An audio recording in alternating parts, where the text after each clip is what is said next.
Welcome to morning మన్నా. నేటి వాక్య దర్శనం కొరకు కీర్తన గ్రంథం 20వ సంకీర్తన 4వ చరణం. నీ కోరికను సిద్ధింపజేసి నీ ఆలోచన యావత్తును సఫలపరచునుగాక. మరొకసారి దేవుని వాక్యంలో నుండి కీర్తనాకారుడైన దావీదు రాస్తున్న ఈ మాటలు మన జీవితాలకు అత్యంత ప్రాముఖ్యమైనవి. మొదటిది యాస్పిరేషన్, ఆకాంక్ష, కోరిక.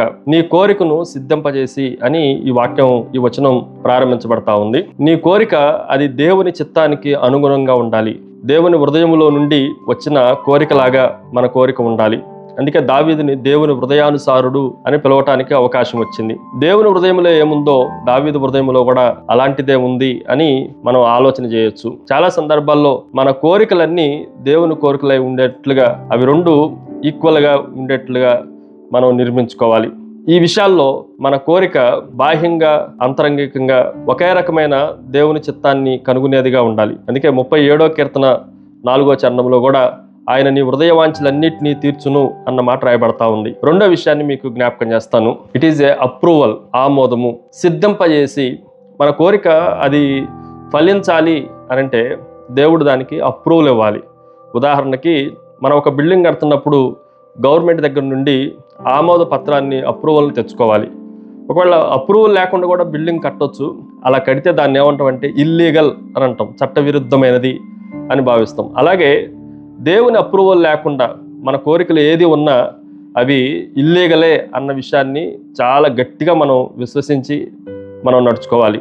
అందుకే యెహోవా ఇల్లు కట్టించిన ఎడల దాని కట్టువారి ప్రయాసము వ్యర్థమే అంటే అది ఇల్లీగల్, అది ఎప్పుడూ పనికిరాదు అన్న సత్యాన్ని మనం గ్రహించాలి.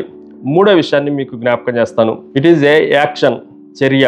ఇది కూడా మనం జాగ్రత్తగా ఆలోచన చేస్తే మన విశ్వాసము ప్యాసివ్గా ఉండేది కాదు.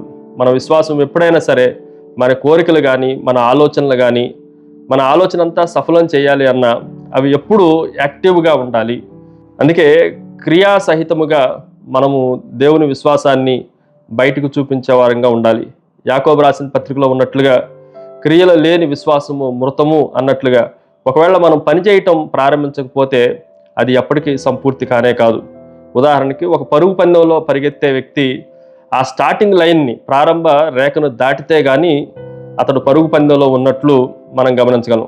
చర్య ఏమీ చేయకపోతే అతడు ఓడిపోయేవాడే అన్న విషయాన్ని కూడా మనం గ్రహించాలి.